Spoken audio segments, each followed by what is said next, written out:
hon vet att hon har Downs syndrom. Hon är väldigt medveten om det och vilka kompisar som har det.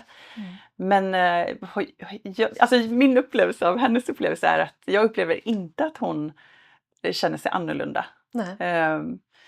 I så fall annorlunda kring att hon är liksom bäst i världen. Men på ett bra sätt, liksom, man kan ju bli lite kanske irriterad på någon som tycker att den är bäst i världen. Men hon har liksom en sån självklarhet i den hon är. Så jag bara önskar att alla kunde ha den självkänslan som hon har. För hon är så otroligt liksom nöjd med vem hon är och hur hon ser ut. Och, liksom. Ja, men det är verkligen avundsvärt. Underbart. Ja.